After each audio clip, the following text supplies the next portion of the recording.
Dobar dan, dragi ljudi. Evo nas opet u grupi u ovom novom delu koji smo najavili da ćemo da postavljamo lekcije po raznim temama.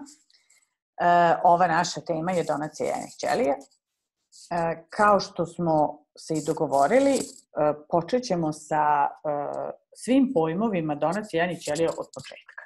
Znači, neki od vas ovde su već iskusniji pacijenti, da tako kažem, prošli vantelesna oplodnja sa sopstvenim jajnim ćelijama, pa su donekle upoznati i sa samim postupkom kako to izgleda. Ceo program koji je vrlo sličan sa ovim programom sa doniranim jajnim ćelijama, ali ima i vas koji se prvi put susrećete sa tim, koji iz raznoraznih, što zdravstvenih, što životnih okolnosti do sad niste prolazili vantelesnu oplodnju.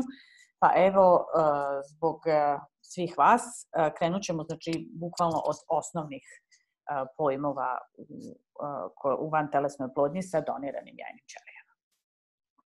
Pre svega, da utvrdimo šta je to sama donacija jajnih ćelija i da ne dolazi do zabune. Često imamo pitanja pacijenata koji uglavnom koji nisu prolazili vantelesnu oplodnju do sada, pa malo se brkaju ti pojmovi šta je donacija, šta je surogatstvo i tako, pa da malo upravo i zbog toga to razjasnimo. Znači, kao što i piše na samom slajdu, doniranje jajnih ćelija je zapravo jedna od vrsta IVF programa kod kojih se koriste donirane jajne ćelije, znači jedne mlade žene, donorke, koja svoje jajne ćelije zapravo daruje paru koji ima problem sa neplodnošću, u ovom slučaju konkretno ženi koja ima problem sa neplodnošću. Već smo u ranijoj lekciji napomenuli i pričali o tome koji su to slučajevi u kojima žene su prosto prinuđene da koriste donirane jajne ćelije, ali pre svega to su razni zdravstveni problemi, nekad su one genetske prirode, nekad su prosto postali kao nasledica iscrpljivanja ovarijalne rezervne žene kod prethodnih pokušaja vantelesne oplodnje sa sopstvenim jajnim ćelijama. Prosto vreme, godine i naravno podvrgavanje nekoliko puta neuspešnim programima vantelesne oplodnje dovelo do toga da vi morate da se na kraju opredelite za programe sa doniranim jajnim ćelijama.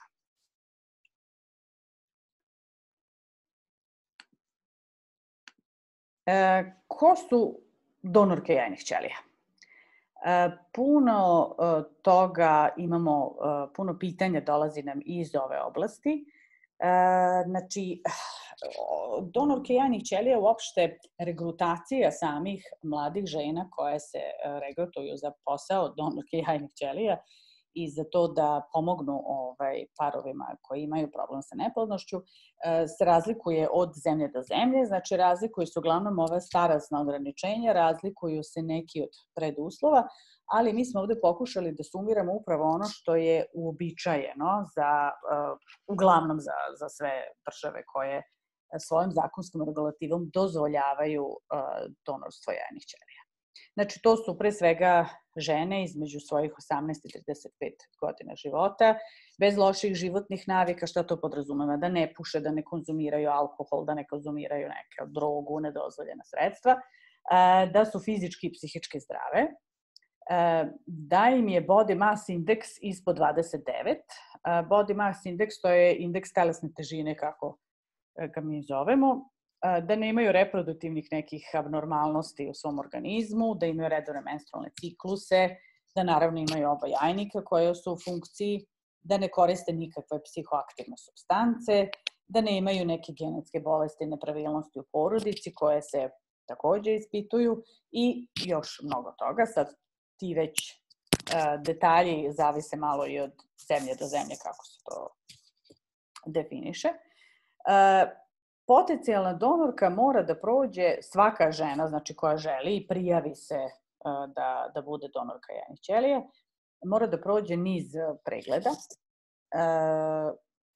Prvi deo pregleda se prelazi onog momenta kada te žene se regrutuju, odnosno kada se prijave, one prolaze prvo opsežne preglede, popunjavaju upitnike, laboratorijske preglede i one samim tim ispunjavaju uslove da uopšte se nađu u bazi donorki jedne bolnice ili jedne banke genetskog materijala.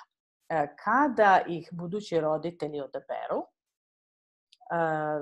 znači sad recimo vi uđete u program i baš vam se dopadne jedna od tih donorki koju želite da odaberete, nju onda klinika ili banka, zavisnosti od koga uzimate genetski materijal, ponovo poziva da pristupi još nekim istraživanjima. Zapravo se nešto od zdravstvenih pregleda ponavlja, kao što je ginekološki pregled obavezan, kao što su krvne slike, prosto nekada postoji manje ili veći protok vremena od momenta kada se ona regrutovala do momenta kada je vi odabirate i kada ona ulazi u program.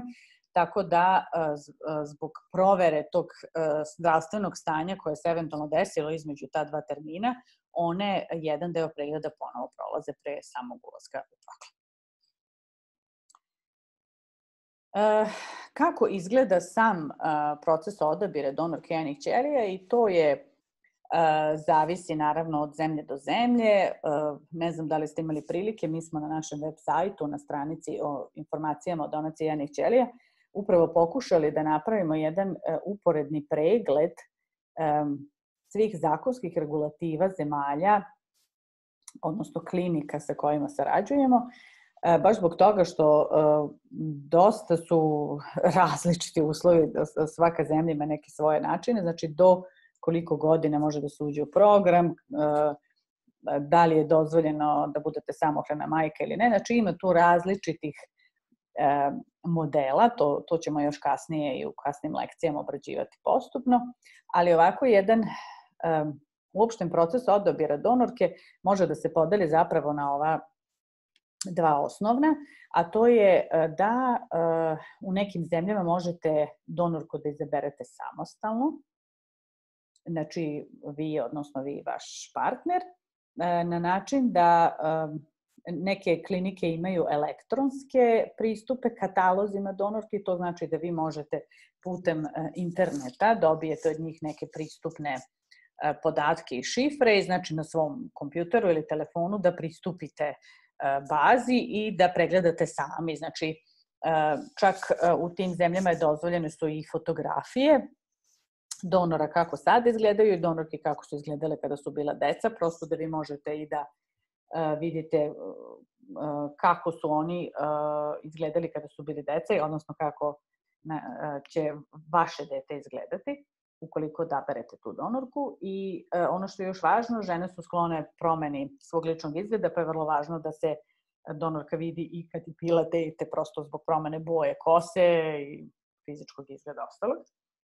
U nekim zemljama to nažalost nije moguće, znači ne možete da pristupite katalogu kao takvom, ne možete da dobijete fotografije, ali bolnice imaju svoje stručna lica, koordinatore za odabir donorki koje se bave samo tim poslom i koje će na osnovu vaših instrukcija, znači vi dobijete da popunite jedan upitnik o tome koju boju kose, koju boju očiju želite, da koliko da je visoka donorka, koliko da je teška, znači ima nekih osnovnih elemenata i dostavite recimo fotografiju svoju kako bi onih mogli da mečuju, kako se to kaže, odnosno da nađu što sličniju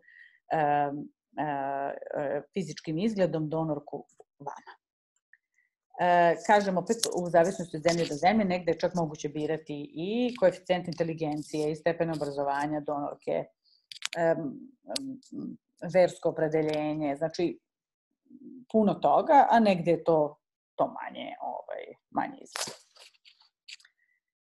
Naravno, kažem, pričat ćemo još i o ovim aspektima samog procesa mnogo detaljnije kasnije.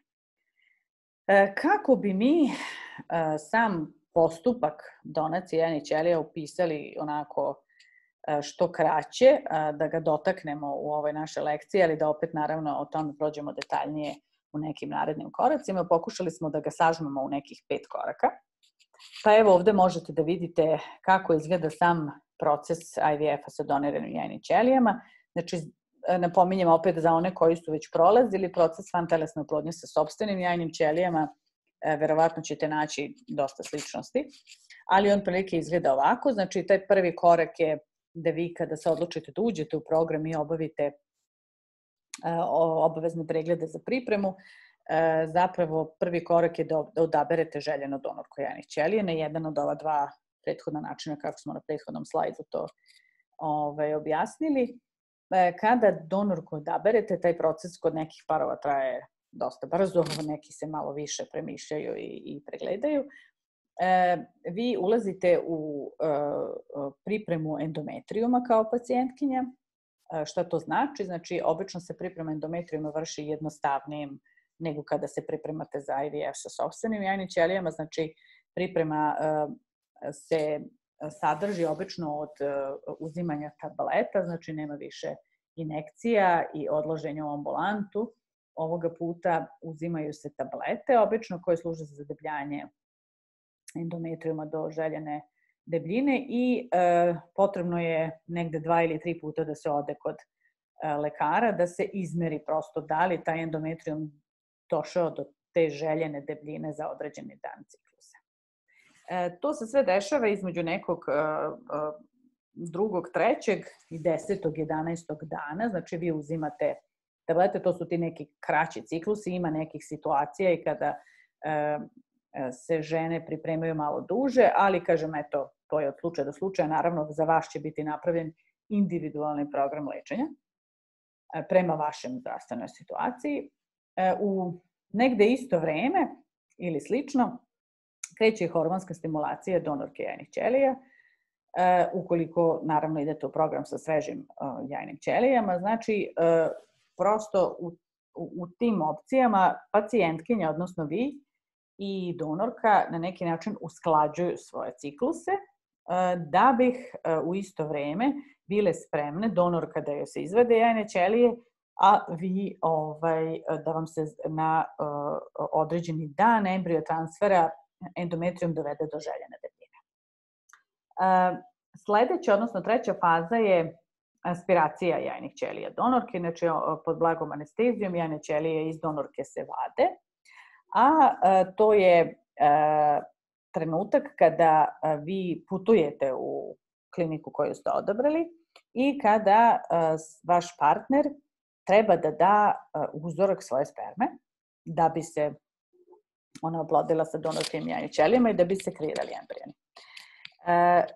4. faza ovog programa je kultivacija embrijona, znači da li se ona radi do 3. dana, da li se radi do 5. dana, odnosno do faze blastociste, to je nešto o čemu odlučuju i lekari, embriolozi klinike koju ste odabrali.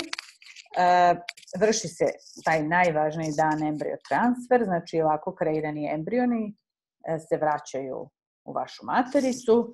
Kažem opet u zavisnosti od zemlje do zemlje, negde to može biti samo 1, negde mogu biti 2 ili 3 embrijona u jednom embriotransferu. O tome naravno i o stanju i kvalitetu embrijona, o njegovoj oceni, o tome se svemu razgovara sa embriologom na licu mesta. I kada se embriotransfer završi tog dana ili sutradan, vi ste već spremni da putujete svojoj kući, potpuno bezbedno, znači ne morate da ležite naredne 2 nedelje, ne morate da mirujete, znači dovoljno je, možete se vratiti svojim svakodnevnim aktivnostima, dovoljno je da se ne naprežete i da se ne izlažete nekom većem fizičkom naporu, ali možete redovno da radite, da idete na posao i da radite sve ono što inače radite u svom životu. I narednih 10 do 12 dana se čeka vreme koje treba da istekne do vašeg testa za trudnoću. To je ovako sve za današnje viđenje što smo vam pripremili. Dotakli smo se onako nekoliko tu tema pomalo, površno, sa željom da o svemu ovome krenemo naravno mnogo detaljnije, pa se vidimo u nekih narednih 5-6 dana. Doviđenja!